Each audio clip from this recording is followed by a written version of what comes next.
జాతిపిత మహాత్మా గాంధీ దక్షిణాఫ్రికాలో law practice చేయడానికి వెళ్ళినప్పుడు గాంధీకి షెల్టర్ ఇచ్చిన వ్యక్తి ఎవరో తెలుసా? ఆయన నాయుడే, మన నాయుడే. ఆయన పేరే తంబి నాయుడు. ముఖ్యంగా భారతదేశ పౌరులు ఎవరైతే సౌత్ ఆఫ్రికాలో ఉన్నారో వారి హక్కుల కోసం, అలాగే దక్షిణాఫ్రికాలో ఉన్న నల్ల జాతి పౌరుల హక్కుల కోసం ఏకంగా మన నాయుడు గారు పార్టీయే స్థాపించారంటే నిజంగా ఆశ్చర్యం కదా. అదే సౌత్ ఆఫ్రికా కాంగ్రెస్ పార్టీ. ఒక 5 దశాబ్దాల తరువాత, అంటే 50 ఏళ్ల తరువాత ఆ పార్టీ నుంచే నెల్సన్ మండేలా దక్షిణాఫ్రికాకి అధ్యక్షుడయ్యాడు. అదే పార్టీ నుంచి తంబి నాయుడు మనవడు రాయ్ నాయుడు, మనవరాలు శాంతి నాయుడు దక్షిణాఫ్రికా మంత్రులుగా పనిచేశారు. అలాగే cabinet high power committee chairman గా కూడా పనిచేశారు మనవరాలు శాంతి నాయుడు. అలాగే ఇంకో విషయం ఏంటో తెలుసా?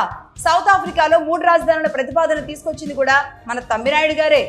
ఆ మధ్య 3 రాజధానుల అంశం ఆంధ్రప్రదేశ్లోనే కదా వినబడింది, బాగా గుర్తుండాలి. జగన్మోహన్ రెడ్డి గారు అప్పుడు చెప్పిన ఈ సౌత్ ఆఫ్రికా మోడల్ ఇదే. సో దీనికి కూడా ఒక రిఫరెన్స్ ఉంది. ఏకంగా Thambi Naidu and family in South Africa అనే ఒక బుక్ని ఒక ముస్లిం రాశారు. దాని గురించి కూడా మీరు చూడొచ్చు. దాని బుక్కు సంబంధించి కూడా ఆన్లైన్లో దొరుకుతుంది.